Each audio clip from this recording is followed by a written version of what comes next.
Hey guys, how's it going? Mega Gears here. So I'm going to go ahead and give a brief rundown on a book that I've been meaning to talk about for a while.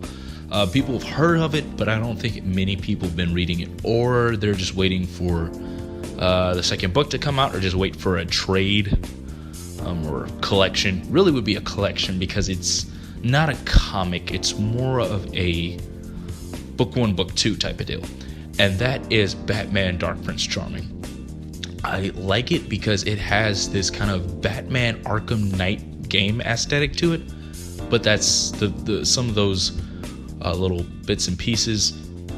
Visually, that's pretty much where it stops at. It's its own thing. Now the creator is European. His name's Enrico Marini. Hopefully, I didn't butcher that. But yeah, he does the plot. He writes it. He did script, everything, character designs. He painted it and did the pencils. And yeah, he paints it. If you follow him on Twitter, he will show him doing the watercolors for the panels. And I'm just sitting here, I'm like, my God, man, this guy's got talent. And he's actually working on another project as well when this wraps up. I think it's some noir graphic novel, some creator-owned thing he's doing, which looks really cool as well. I'm actually excited. If anyone knows, I love noir. I love noir. But yeah, it's not a complicated story, right? But you get cool elements with Batman being kind of like the brute brawler that you get in the Dark Knight trilogy. If you've seen those, you get a humanized version of Bruce. You get the also interesting aspects of things that they do that I've never personally seen before.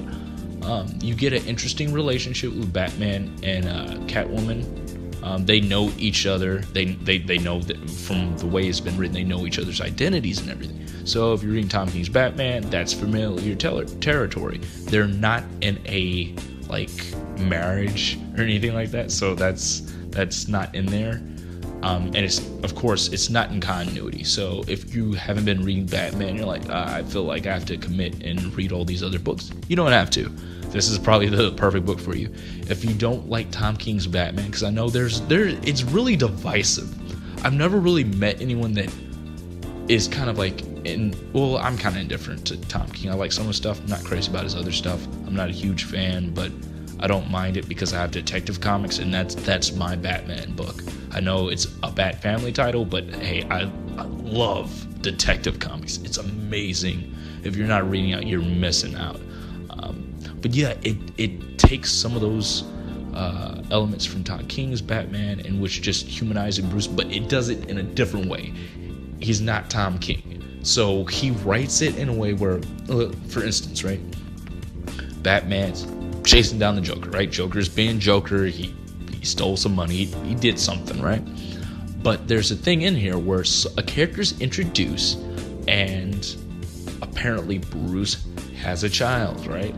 And he's like, oh, this is some made up stuff, some woman trying to get my money and all this type of stuff. As it goes on, Joker kidnaps the child because he thinks that, hey, that he can hold the kid for ransom to get money to buy diamonds or jewelry for Harley Quinn. That's really how this whole thing starts off. It starts off because Joker throws a birthday party for Harley or whatever. She gets pissed off because he doesn't get her jewels or whatever. So he's like, to make her happy, he steals the supposed illegitimate daughter of Bruce to hold for ransom to get money to buy diamonds. It sounds like crazy, but then again, it's the Joker, so yeah, that would make sense. He would do something just completely nuts like that.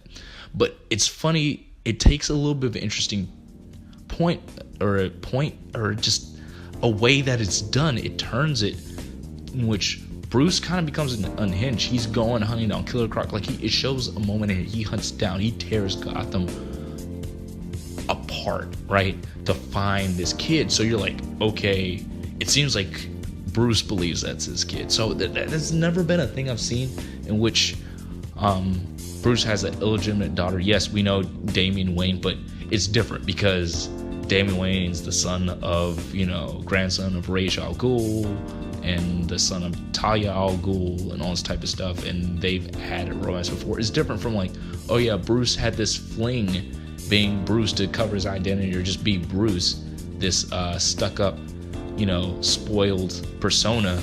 And hey, some normal chick had a kid from him, and it's not some kid that's been trained to be an assassin. It's just a normal girl. That is an interesting take on it. Like I said, it's not complicated, but what it does well. And once again, I have to state, the art is pretty good. And it's, I really would say, get this in a physical copy. I know Comixology is the thing for people, but I mean, when you get it, it's a hardbound cover book. It's like 65 pages. That might be the turnoff for some people. I think that's why some people are willing to wait for book 1, book 2 to get the whole story. But just the covers, especially, I think there's a third edition, and I got the first edition, and I'm kind of mad because each edition of the book, like, the covers look like better each time. I'm like, dang, if I would have waited, I could have got that cool cover for it. But yeah, guys, let me know what you think. Do we have an overabundance in Batman comics? I think that there'll probably be a divisive question. Some people will be like, yeah, we do too many Batman books. We could spend those books, the wall rack, that limited space on a Booster Gold book or a question. Yes, I really like the question. I really wish we could get more of the question, but I don't know if that's going to be a thing.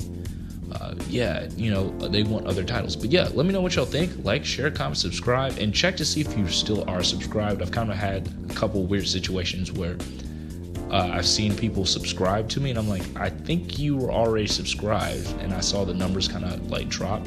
So maybe it's one of those things where, I don't know, YouTube's acting crazy and just unsubscribes people. I don't know, but just check and let me know what you think, and I'll catch you on the next.